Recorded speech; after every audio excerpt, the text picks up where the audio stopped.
Have you ever wondered why the Doctrine and Covenants is so different from the other books of Scripture that we study? Well, to understand that, we might have to go back to an even more basic question, which is, what is Scripture? In the Doctrine and Covenants, the Savior gives an interesting definition of Scripture. In section 68 of the Doctrine and Covenants, speaking to his disciples, he says, "And whatsoever they shall speak when moved upon by the Holy Ghost shall be Scripture. Shall be the will of the Lord, shall be the mind of the Lord, shall be the word of the Lord, shall be the voice of the Lord, and the power of God unto salvation." So anything spoken under the inspiration of the Holy Ghost can be Scripture. And this is a really broad definition that the Savior gives to us. If you spoke by the power of the Holy Ghost in a sacrament meeting talk, or gave a blessing, or received a blessing by the inspiration of the Holy Ghost, according to the Savior, it's Scripture. It's the word of the Lord and the mind of the Lord. But not all great sacrament meeting talks or patriarchal blessings get placed into the Scriptures. So to understand that, we might need to introduce a different term, which is canon.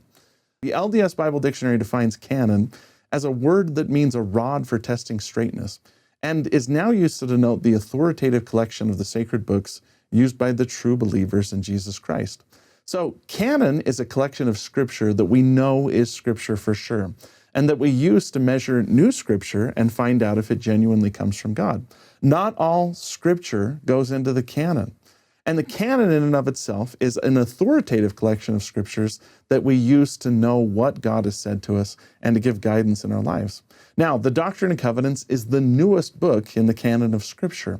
And it's important for us to understand how things went from being revelations or Scripture given to the prophets and apostles of this dispensation into the scriptural canon that we use to measure truth.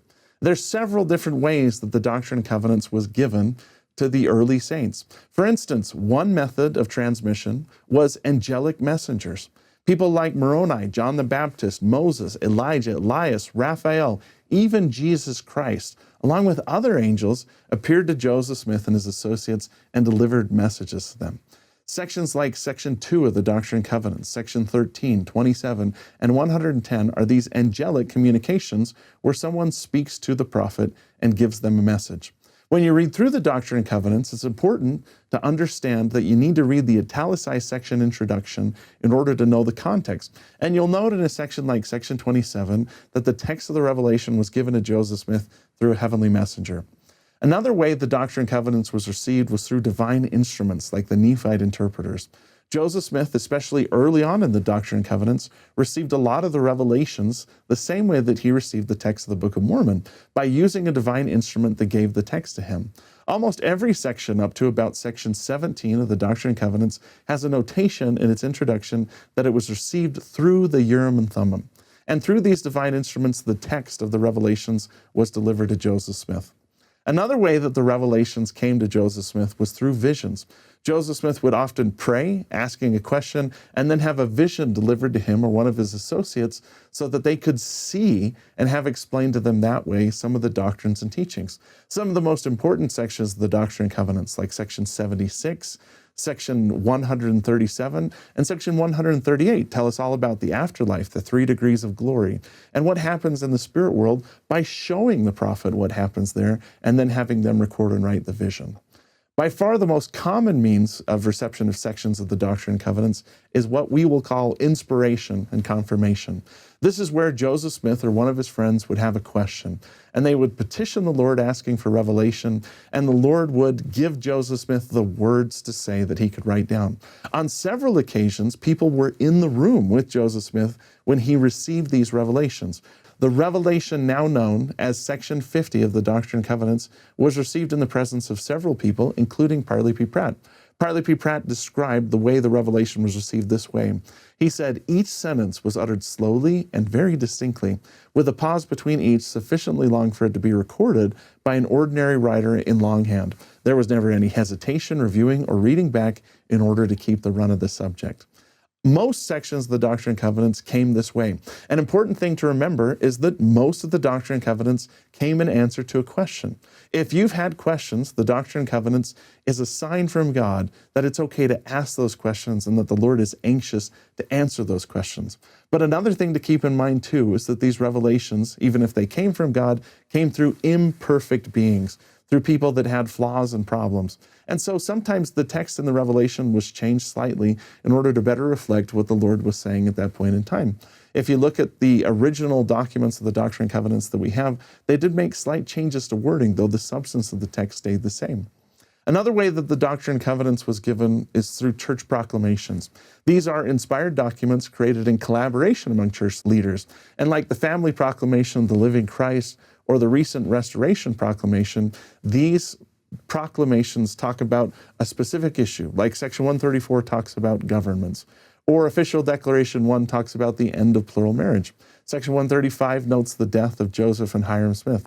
And it's important to recognize that these are inspired documents, but came to us in a slightly different way.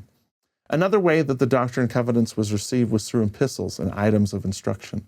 Often, Joseph Smith would write a letter to the church, explaining or expounding on one of the doctrines that he had received.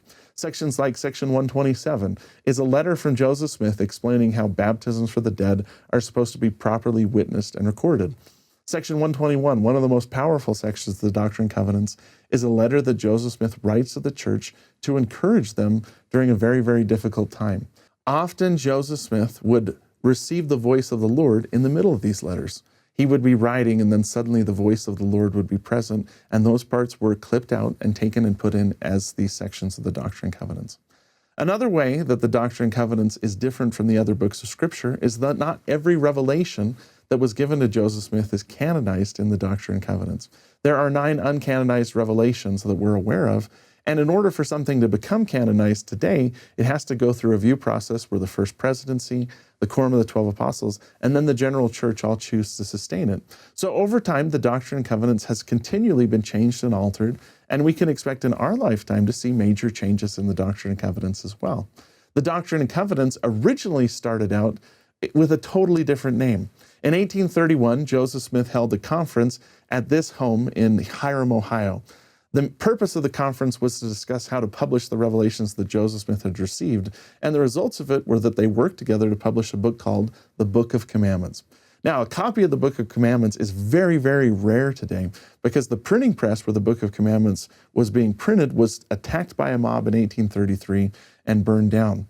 Only a few copies of the Book of Commandments remain, and the only reason why they exist is because several brave members of the church, including Mary Elizabeth Rollins Lightner and her sister Caroline, ran into the burning structure and grabbed the prints of the Book of Commandments and then ran out and hid with them. Because of that, only a few copies of this book were able to be found, and they're incredibly valuable today. But the church regrouped and in 1835 published for the first time the Doctrine and Covenants.